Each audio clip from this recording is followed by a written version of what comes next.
준비하시는 동안에 우리는 우리대로 우리. 주님을 찬양합니다. 네. 우리가 그 지난주에 믿는 이들의 보상에 대해서 함께 교통을 했죠. 네. 근데 이 보상은 이제 외적인 거고요. 실질적으로 이제 오늘 제목은 새 예루살렘인데 이 새 예루살렘은 내적인 겁니다. 그래서 오늘 이 새 예루살렘을 가지고 좀 교제를 같이 나눠보겠습니다. 아멘. 이 새 예루살렘 그럴 때 그 이스라엘에 보면 거기 유대 땅에 예루살렘이라고 있잖아요. 하나의 도시가 있죠. 근데 그 예루살렘 성 안에 보면 약간 언덕 같은 조금 약간 높은 부분이 있어요. 그게 시온산인데 그 시온산에 성전이 있었어요. 근데 이 성전이 이제 다 회파됐죠. 주후 70년에 타이터스 장군이 와서 싹 허물어 버렸죠. 돌 위에 돌 하나도 안 남았는데 왜냐하면 돌 틈 사이에 다 금을 그 안에 넣었었다는 거예요. 그래서 금을 캐기 위해서 돌 위에 돌 하나도 남기지 않고 싹 허물었다는 거예요. 근데 그러니까 그 예루살렘, 이스라엘 예루살렘에는 그 도시 안에는 시온산에 하나님의 성전이 있었죠. 그리고 하나님이 그 성전 안에 거하시면서 이스라엘 백성과 교제하고 교통하고 다스리는 하나님의 나라가 있었습니다. 그거는 이제 그런 어떤 모형이 있었죠. 그런데 이제 그거는 옛 예루살렘이고 이 성경의 요한계시록 21장 22장에는 이제 새 예루살렘이라는 거예요. 그래서 새 예루살렘이 사실은 우리의 운명입니다. 만약에 우리가 이기는 자가 된다면 천년왕국에서 우리가 새 예루살렘이 되는 것이고, 만약에 우리가 패배한다면은 천년왕국이 지난 후에 새 예루살렘이 되는 겁니다. 그래서 이 새 예루살렘이라고 말할 때 이 새 예루살렘 우리가 읽은 것처럼 신부가 남편을 위하여 단장한 것 같더라. 그리고 이제 일곱 대접인 일곱 재앙을 가진 일곱 천사 중 한 천사가 요한을 보고 이리 오라. 내가 어린 양의 아내 이 신부를 내게 보여주겠다. 이렇게 하면서 새 예루살렘을 보여줍니다. 그래서 이 새 예루살렘은 물질적인 성이 아니고 하나의 인격체라는 것을 우리가 알 수 있습니다. 그래서 어쨌든 우리는 여기 신부가 있고 아내가 있는데 이기는 자가 된다면 천년왕국에서 우리는 신부가 될 것이고, 주님에게선 이 천년이 하루와 같아요. 우리에게는 보상으로 1000년 동안 우리가 혼인잔치를 하는 거죠. 그리고 이제 이기는 자들은 이렇게 신부의 누림이 있는데 1000년 동안 우리가 이 대열에 함께하지 못하게 되면 1000년이 지난 다음에 신부는 이미 지나갔고 우리는 이제 1000년 후에 그냥 아내가 되는 겁니다. 아내. 그래서 우리는 어쨌든 적어도 아내는 될 수가 있어요. 자, 이것이 우리의 운명입니다. 자, 1번 새 예루살렘을 볼 수 있는 방법. 이 새 예루살렘을 보기 위해서는 두 가지가 필요한데요. 우리의 위치가 있어야 돼요. 어떤 위치냐면 영 안에 있어야 돼요. 여기 성경에 보면 영 안에가 4차례가 나와요. 1장 10절, 4장 2절, 17장 3절, 21장 10절. 영 안에서 감동될 때마다 요한은 하나의 큰 어떤 표징인 이적을 보는 거예요. 그래서 1장 10절에서는 교회에 관한 거를 보는 건데 영 안에서 감동될 때 교회에 관한 이상을 보는 겁니다. 그래서 금등대의 이상 이거를 볼 때 영 안에 있었어요. 그 다음에 4장 2절에 보면 요건 뭐냐 하면 세상이 이제 심판받는 거예요. 이거를 또 영 안에서 보는 거죠. 17장 3절에서는 이 음녀 있죠. 종교적인 바벨론. 이 음녀가 멸망당하는 것을 보는 겁니다. 그리고 또 영 안에 있을 때 이제 계시록 21장 10절에서 새 예루살렘을 볼 수 있는 거예요. 그래서 우리가 혼 안에서는 이런 걸 볼 수가 없어요. 우리가 영에 감동되고 이 영 안에 머물러 있을 때 이걸 볼 수 있습니다. 그럼 내가 영 안에 있는지 없는지 어떻게 알 수 있습니까? 이렇게 질문할 수 있잖아요. 저는 이 영 안에 있기 위해서 주님의 이름을 불러요. 주님의 이름을 부를 때 주 예수님 이렇게 한 몇 번 부를 때 나는 영 안에 있는 것을 느껴요. 그래서 내가 영 안에 있다고 느껴지면 이게 영 안에 있는 거예요.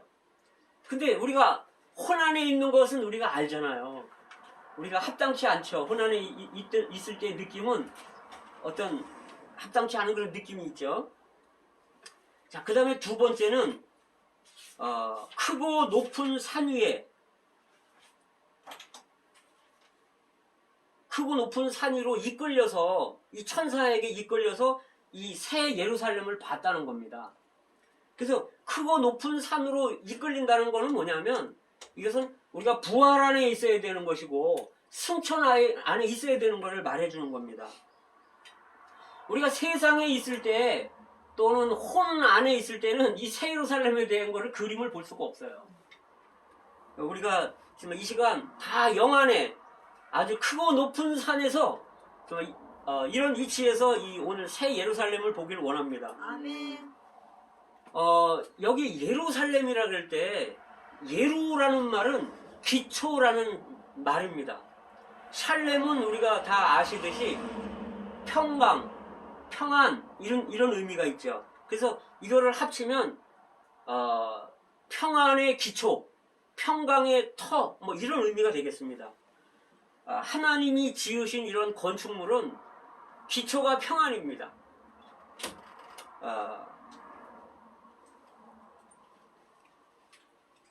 자, 그 다음에 두 번째, 새 하늘과 새 땅 안에서 새 예루살렘이 있다는 거예요. 새 하늘과 새 땅. 그러면 천년왕국은 뭐냐면요. 천년 동안 이기는 자들은 왕노릇을 하는데 천년왕국에는 여전히 옛 하늘과 옛 땅이 있다는 거예요. 이사야서 11장 또 이사야서 65장에 보면 그때는 또 집을 짓고 살고 또 포도농사도 하고 뭔가 사람들이 이렇게 자식을 낳고 사는 거예요. 근데 100세 돼서 죽은 사람은 일찍 죽는 거라는 거예요. 왜? 1000년 동안 사는 거니까. 그래서 여기에는 해와 달이 있고 밤이 있어요. 여기는 여전히 천년왕국에서는. 그러나 새하늘과 새 땅에서는 이 천년왕국이 지난 후에 천년이 지난 후에 오는 거기 때문에 이 새 예루살렘은 새하늘과 새 땅 안에 있다는 겁니다. 근데 이 새 예루살렘은 뭐냐면 한 면에서는 그리스도의 만족을 위한 그분의 배필이고 또 한 면에서는 그분의 안식을 위한 그분의 처소입니다. 이것이 새 예루살렘입니다. 그래서 이 새 예루살렘은 신약의 결론일 뿐만 아니라 신구약의 결론이고 성경의 결론이고 성경의 모든 계시의 최종 집대성입니다.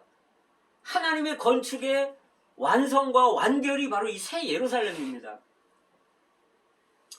그래서 우리가 알듯이 네 시대가 있는 거예요.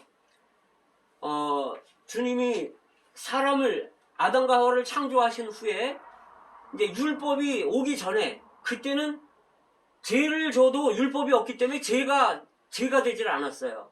그거를 뭐라 그러냐면 우리가 족장 시대다 이렇게 불러요.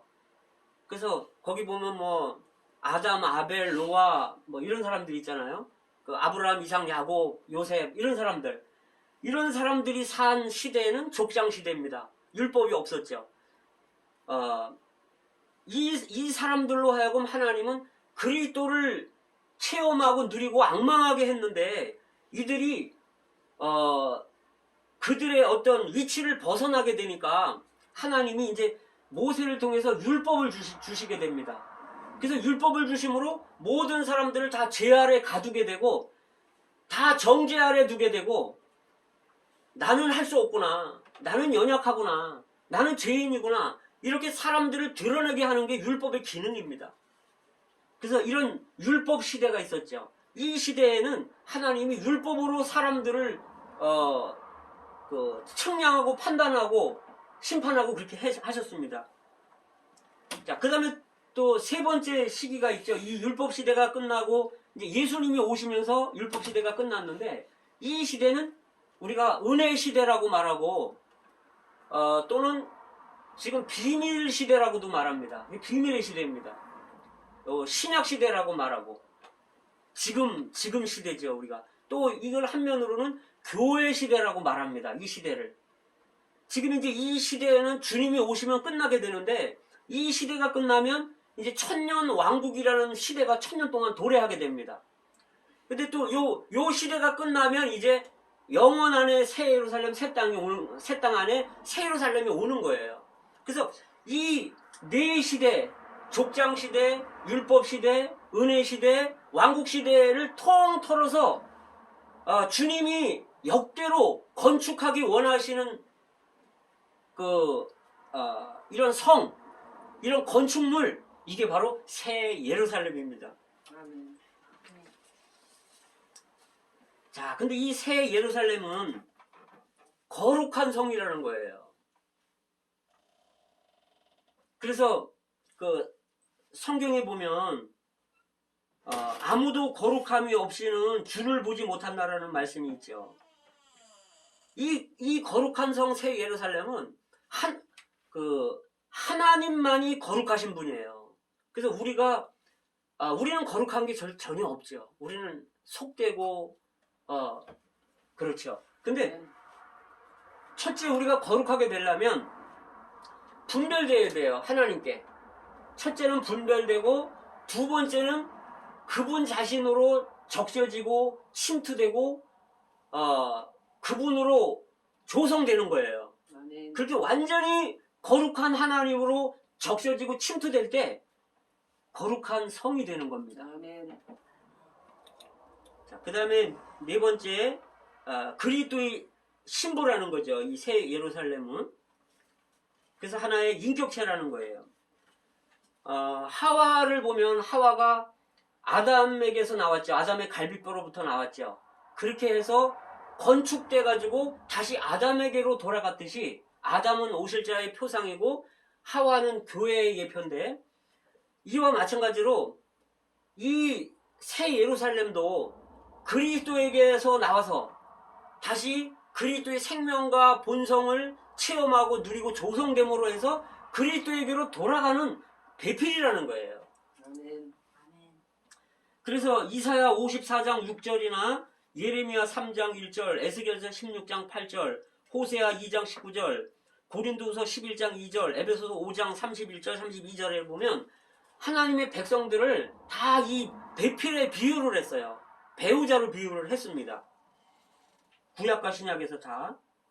그래서 이 배우자는 어떤 의미가 있냐면 사랑 안에서 하나님의 만족을 위한 겁니다.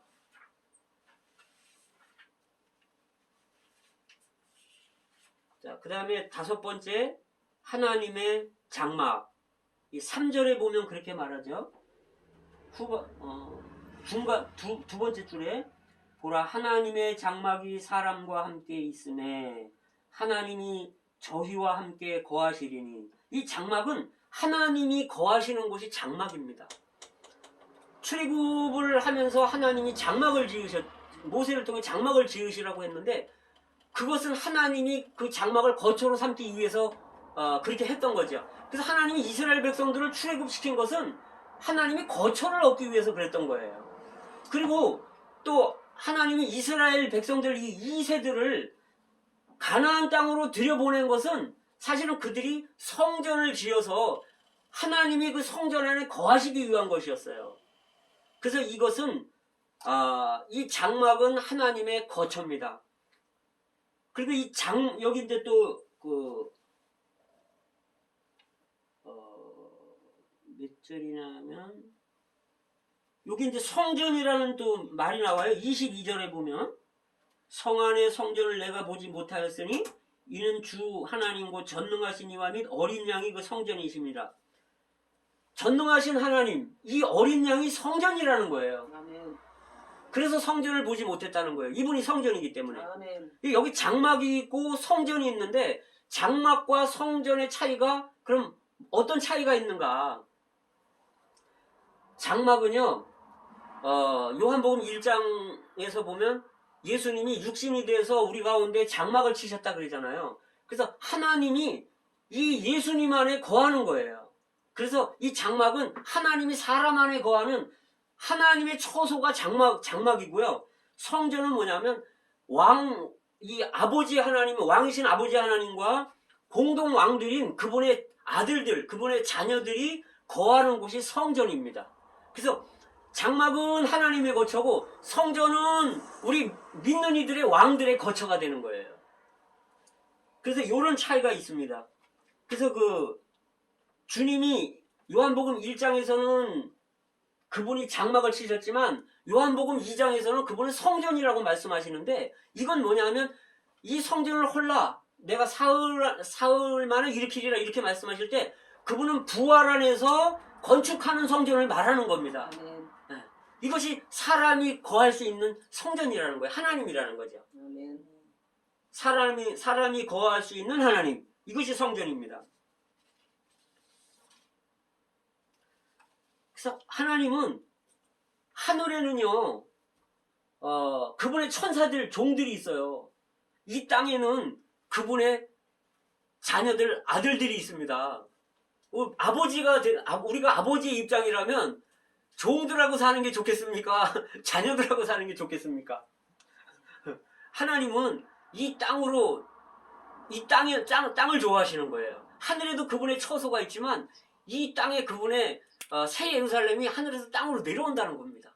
하나님은 이 땅을 원하시는 거예요. 우리는 죽어서 천당 가기 원하지만 하나님은 땅으로 내려오기를 원하시는 거예요. 우리 관념이 바뀌기를 원합니다. 아멘. 자, 그 다음에 6번째 하나님의 낙원. 계시록 2장 7절에서 그렇게 말씀하시죠. 이기는 자는 하나님의 낙원에 있는 생명나무의 열매를 주어서 먹게 하리라.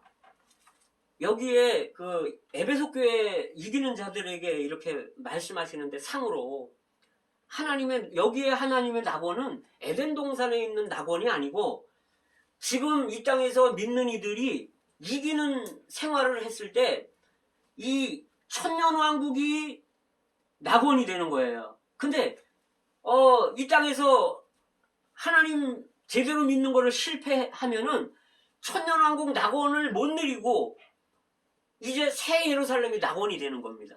그럼 천년 동안 기다려야 돼요. 그래서 여기에 낙원은 예수님이 죽으셔서 밤낮 땅속에 사흘 밤낮을 있겠다라는 그 낙원이 아닙니다. 이 땅속에 하나의 음부라는 곳이 있어요. 누가복음 15장에 보면 한 부분은 고통받는 부분이고 한 부분은 즐거움을 누리는 부분이에요. 근데 이 가운데는 큰 구렁텅이가 있다는 거예요. 이게 이 땅 속에 있다는 거예요. 그래서 그 요나가 밤낮 3일을 물고기 뱃속에 있은 것처럼 인자가 밤낮을 땅속에 있으리라 이렇게 말씀하신 거예요. 3일 동안. 그래서 요나는 예수님의 어떤 표징이었죠. 표적이었죠.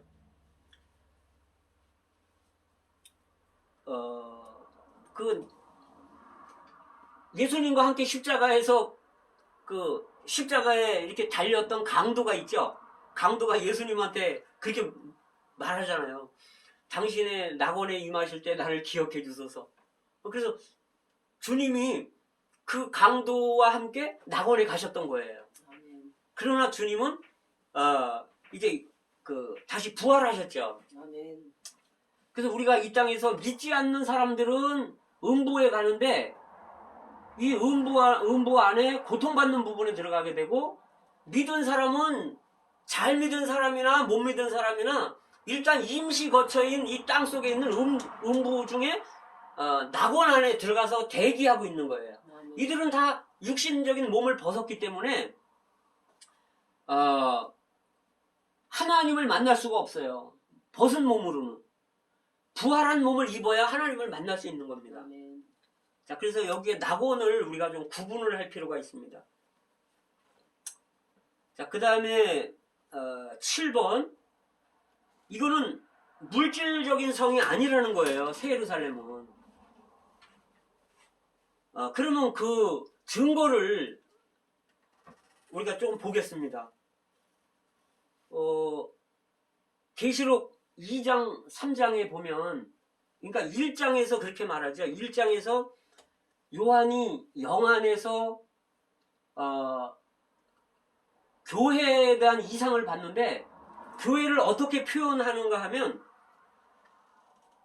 금 등대로 표현하는 거예요. 그러니까 살구나무인데 금으로 돼 있어요. 살구나무인데. 그런데 마디들이 이렇게 있고 꽃잎도 있고 꽃봉오리도 있어요. 그런데 그 줄기는 하나고, 그러니까 원줄기는 하나고 가지가 7개로 이렇게 뻗어 있어요. 그리고 그 맨 위에 부분들에는 기름을 이렇게 담아서 등을 비출 수 있는, 빛을 비출 수 있는 거예요. 교회를 하나님이 이렇게 표징으로 보여주신 겁니다. 그러면 교회가 진짜 금으로 이렇게 가지가 7개가 있고 빛을 내고 이런 거가 아니잖아요. 살구나무고 뭐 이런 게 아니잖아요. 이 교회를 그 영적인 표징으로 설명하기 위해서 이렇게 표현해 주는 겁니다. 이건 표징이에요. 교회의 표징. 자, 그 다음에 예수님에 대한 표징을 한번 봅시다. 계시록에 예수님이 어린 양이랍니다. 성경에 보면, 여기 계시록에 보면. 그러면 예수님이 4발 가진 진짜 양이십니까?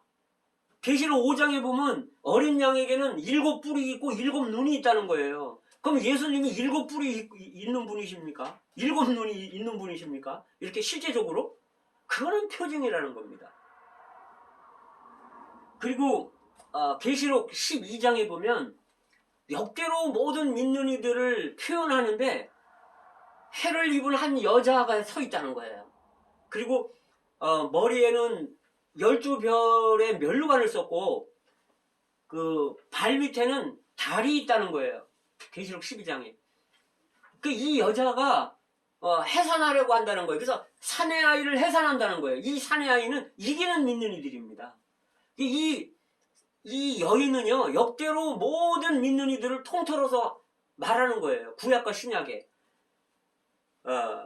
그런데 그러면 이 여인은 뭐냐면 하나님 앞에서 우리는 다 여자의 입장입니다. 그런데 그 족장 시대에 믿는 이들은 별과 같은 사람들이었어요. 아주 어두운 시대에서 그리스도를 비추는, 하나님을 비춰내는 별들 같았기 때문에 아브라함과 이삭과 야곱 이런 사람들은 별과 같잖아요. 요셉이 꿈을 꾸니까 하늘에 11별이 자기 별에게 절하는 걸 본 거예요. 이들은 족장 시대에 믿는 이들을 말하는 거고요. 그 다음에 그 율법 시대에 믿는 이들은, 율법은 조금 약간 낮기 때문에 이 여자의 발 밑에 있는 겁니다. 율법 시대는. 그리고 이 신약 시대는 그리스도가 해로 오셨기 때문에 해를 옷 입었다는 거예요. 그 신약 시대에는 정말 우리가 성경 말씀이든 이 그 그리스도의 영을 누리든 아주 얼마나 밝은지 몰라요. 그래서 은혜 시대, 그러니까 머리에는 족장 시대, 발 밑에는 율법 시대, 그 다음에 해를 입은 몸은 은혜 시대, 이런 것을 표현하는 역대로 믿는 이들의 표현이 이 여인이라는 거예요. 근데 실제적으로 믿는 이들이 이렇게 뭐 달 위에 서 있고 이런 게 아니라는 거예요. 이것이 표징이듯이 새 예루살렘도 하나의 표징이라는 겁니다. 이것은 살아있는 인격이라는 겁니다. 만약에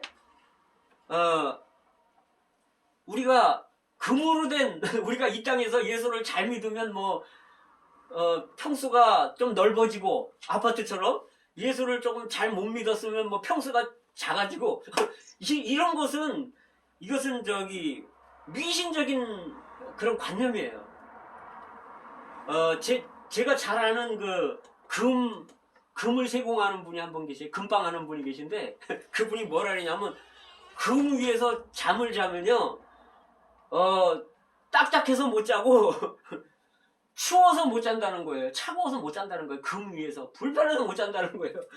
새 예루살렘은 그 기반이 정금입니다. 이것은 표징입니다. 하나님의 본성을 말하는 거예요. 진짜 죽어서 우리가 천당에 가가지고 금으로 된 저택에 사는 게 절대 아닙니다. 오늘날 이런 것들을 기독교에서 이런 누룩이 들어와가지고 아주 누룩이 부풀어버린 거예요. 이건 성경을 모르는 사람들이 하는 이야기입니다. 이 새 예루살렘은 살아있는 인격이고 우리가 오늘 살아내는 거고 우리가 새 예루살렘이 되는 겁니다. 그렇게 해서 우리는 이 새 예루살렘 안으로 들어가는 거예요. 그러니까 새 예루살렘을 살고 새 예루살렘이 됨으로 새 예루살렘으로 들어가는 거예요.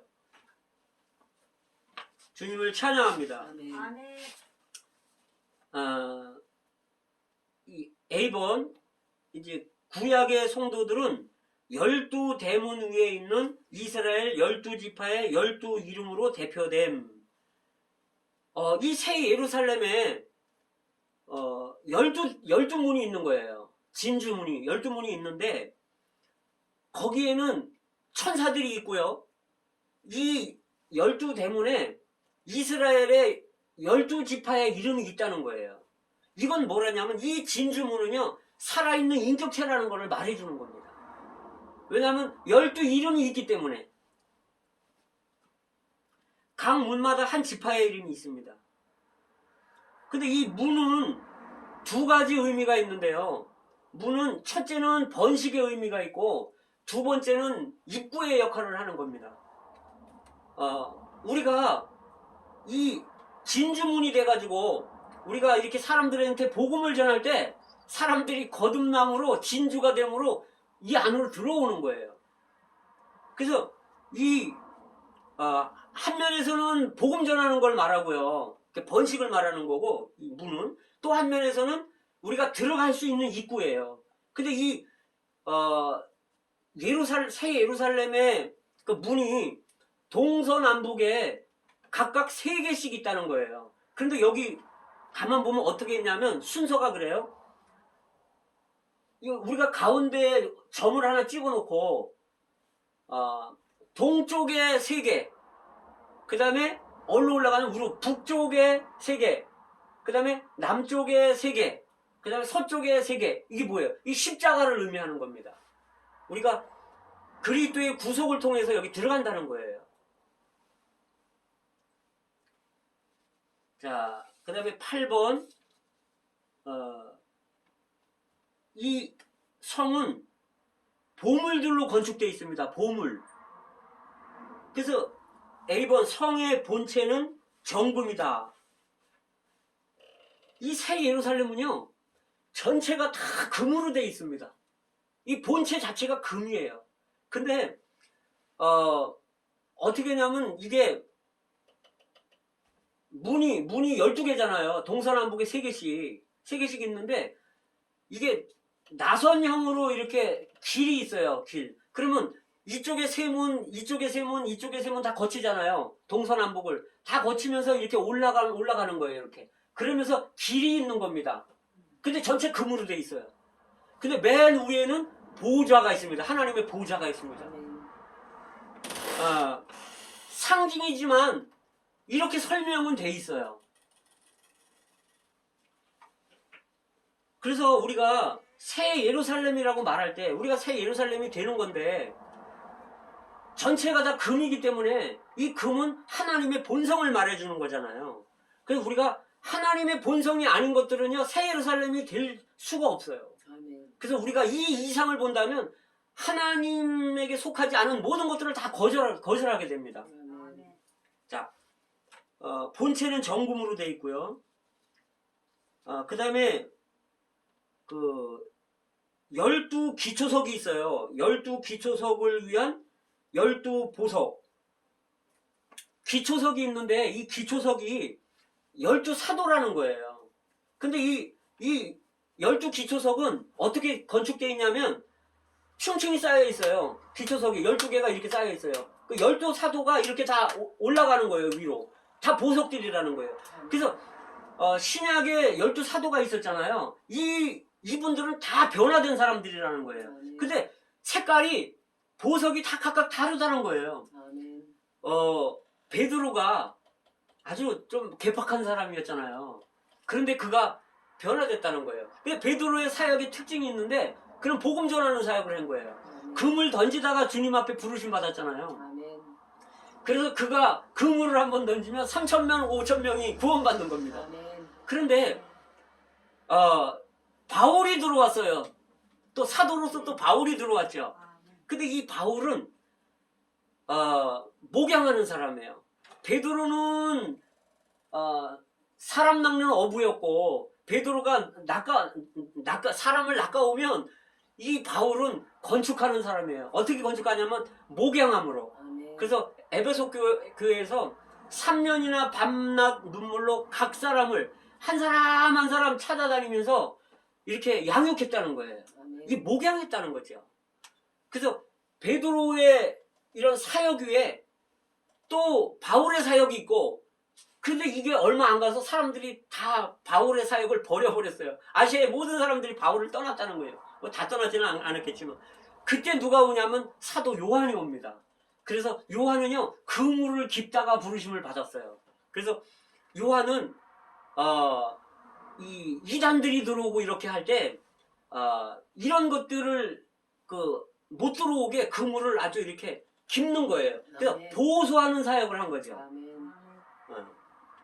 그래서 이 요한의 사역이 그 위에 있는 겁니다. 근데 이 사람들은요 각자 자기 사역을 한 게 아니에요. 다 새 예루살렘을 건축하기 위한 사역이었습니다. 근데 우리가요 지금 사역을 하지만 내 개인 사역하는 게 아니에요. 우리는 이 새 예루살렘을 건축하기 위한 사역을 하는 겁니다. 내가 복음을 전하든 목양을 하든 뭐 신방을 하든 말씀을 전하든 모든 것들은 다 한 사역이라는 거예요. 몸이 하나밖에 없고 성령도 하나밖에 없고 새 예루살렘도요 한 성 새 예루살렘입니다. 하나의 성밖에 없어요. 근데 오늘날의 기독교를 보면 다 이 층층이가 아니라 위에다 쌓는 게 아니라 옆으로 쌓는 거예요. 그러니까 여기다가 또 분열 그게 자꾸 갈라지고 이건 건축이 아닙니다. 그래서 정말 우리는 이 성경에 정말 깊이 안으로 들어갈 필요가 있습니다. 그 다음에 C번에 보면 A번은 본체는 금이고 B번에 12기초석이 12보석이 됐고 C번에는 성곽은 벽옥이며 여기 성곽이 있는데요. 이 성곽은 높이가 144규빗이라는 거예요. 근데 이거를 이제 지금 치수로 환산하면 한 65m 정도 돼요. 그러면 65m면은 저 아파트 몇 층 높이가 되죠? 아파트 20층하고 한 23층 아파트 23층 높이 정도 되겠네요. 그런 성이 아니라는 거예요. 이 치수는 표징이라는 겁니다. 144는 12 곱하기 12인데 12는 어떤 수냐면 하나님의 행정의 완결의 수예요. 7은요 시간 안에서의 완성수예요. 뭐냐면 7일 한 주가 7일이잖아요. 그 다음에 일곱 대접, 일곱 나팔, 이런 것들이 있잖아요. 이런 것들은 시간 안에서의 완성수지만 영원 안에서의 완성수는 12라는 겁니다. 그래서 여기는 새 예루살렘에는 7이라는 숫자가 없어요. 전부 12에 2로 나갑니다. 그 12는 뭐냐면 3 곱하기 4인데 3은 삼일성을 말하는 거예요. 아버지 하나님, 아들 하나님, 성령 하나님. 그 다음에 4는 뭘 말하냐면 여기에 사는 피조물을 말하는데 피조물의 대표가 사람이잖아요. 그래서 그룹이 이런 피조물이 네 방향의 이런 피조물들이 이렇게 있는 거예요. 하나의 어떤 단위로. 자, 근데 이 벽옥은 성곽이 벽옥인데 벽옥은요 뭐가 벽옥이냐 하면 짙은 녹색이 벽옥이에요. 짙은 녹색. 지금 보세요. 이 짙은 녹색들이 있잖아요. 이게 생명이 충만한 것을 말하는 거예요. 이 새 예루살렘 성은요 하나님의 생명이 충만하다는 것을 말해주는 겁니다. 그래서 다시 말해서 하나님을 표현하는 사람들, 이 사람들이 새 예루살렘의 일부분이라는 거예요. 그러니까 우리는 작은 새 예루살렘이 돼야 된다는 거예요. 각 개인이. 성곽이 벽옥으로 되어 있는데 이 성곽은요 한 3가지 의미가 있어요. 성곽은 첫째는 분별하는 거예요. 이 분별은 뭐냐면 세상과 하나님에 속한 거를 구분해 주는 거죠. 네. 그 다음에 이제 보호하는 겁니다. 새 예루살렘으로 못 들어오게 성벽이 보호하는 거예요. 창세기 3장에는요 에덴 동산에는 이 성벽이 없었어요. 이 벽옥의 성벽이 없었어요. 그래서 뱀이 기어 들어온 거예요.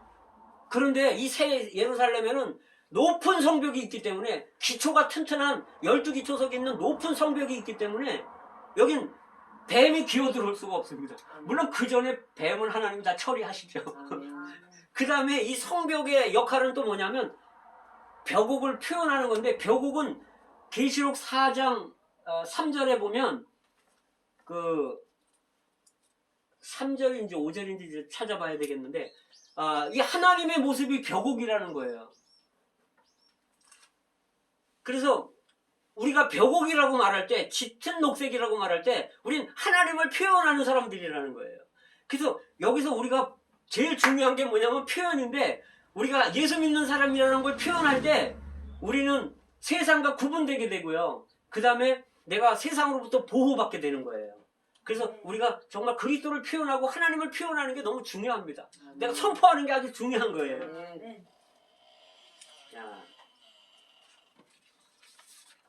그 다음에 12문을 위한 12진주 뒤번이죠.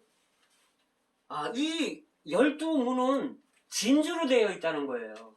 진주. 진주를 제가 진주가 산출되는 과정을 조금 설명을 드릴게요. 조개가 바닷속에서 입을 딱 벌리고 있는 거예요. 그러면 이제 작은 모래가 이 조개 속에 들어가서 상처를 내는 거예요. 근데 상처를 안 내면 안 돼요. 상처를 내야 돼. 그래 진주가 나와. 상처를 내면 조개가 이 모래를 뱉어내면 진주가 안 돼요. 근데 조개가 이 모래를 뱉어내지 않고 감싸는 거예요. 그럼 모래도요. 모래도 상처를 낸 후에 나오면 안 돼요. 상처를 낸 후에 그 상처 안에 머물러 있는 거예요. 그럴 때 이 진주가 자신의 생명즙을 계속 분비를 해요.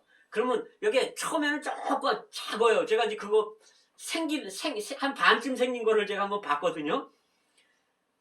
그러면 이 모래알이 상처에 이렇게 머물러 있을 때 계속 생명즙을 이렇게 분비하잖아요. 조금씩 커져요. 그리고 아주 영롱한 진주가 되는 겁니다. 그러면 이게 요즘 사회에서도 대단히 값이 나가는 거잖아요. 조개는 이렇게 생기는 겁니다. 여기에 문이 진주로 되어 있다는 이야기는 뭐냐면 이 세상은 우리가 말하잖아요. 고해와 같다. 쓴 바다와 같다 그러잖아요. 이 세상은 바다와 같은 거예요. 근데 이 바다와 같은 세상에 조개이신 그리스도가 이 땅에 내려오신 겁니다.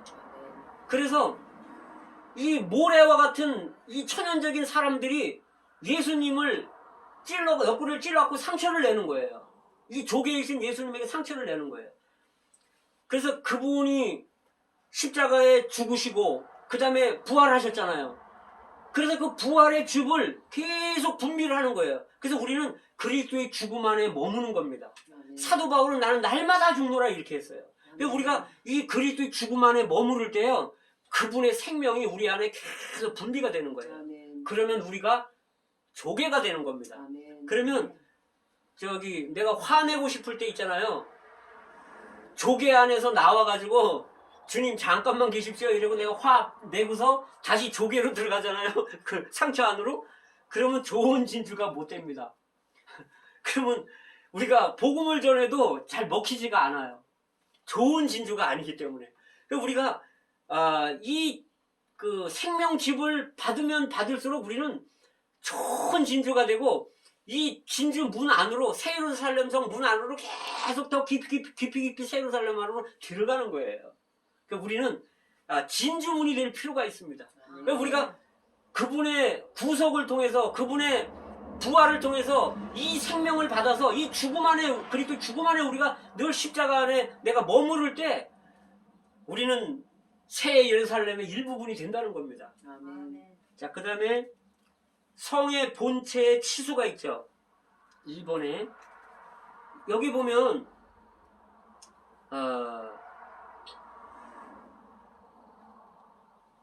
네모가 반듯하다는 거예요. 그러니까 네모 반듯하면 면이 몇 개 있죠? 아니, 육면체죠. 정육면체죠. 이렇게 네모 반듯하면 이렇게 생겼잖아요. 점똑똑똑.